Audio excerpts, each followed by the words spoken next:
Nikogaršnje mačke se nenehno množijo, pravi Vesna Plavec.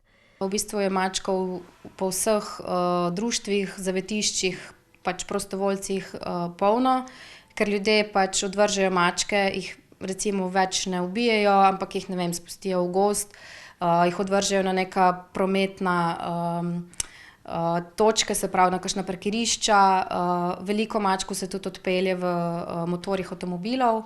Še nedolgo nazaj so mladičke pobijali, zdaj najdejo druge načine, da se jih znebijo, dodaja.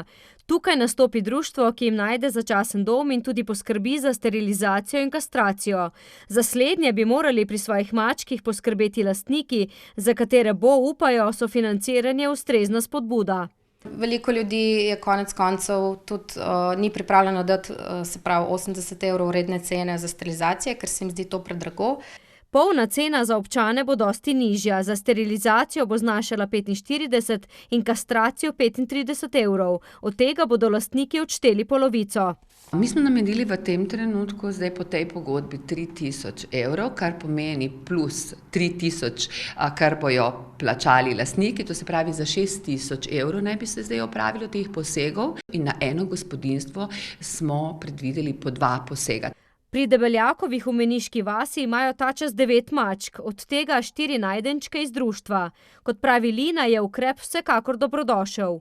Edini dolgoročen način, kako to omejiti, ne. Seveda ne gre čez noč, ampak če bi se to množično delalo, bi definitivno bila to rešitev, ne.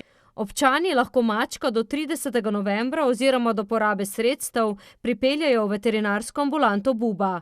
Občina sicer zagotavlja tudi delovanje novomeškega zavetišča, v katerem tudi pozdravljajo potezo občine. Ko smo mi začeli za sterilizacijo, sploh določeni ljudje niso vedeli, kaj to je. Ljudje so se začeli zavedati, da se sterilizacijam in kastracijam bojo marsikaj naredili, ne. Se pravi, kar se bolezni tiče, kar se tiče prenašanja bolezni, tudi na ljudi in na vse. Vsekakor pa posega ne ogrožata živalske vrste. Na bojazni nekaterih lastnikov odgovarjajo naši sogovorniki.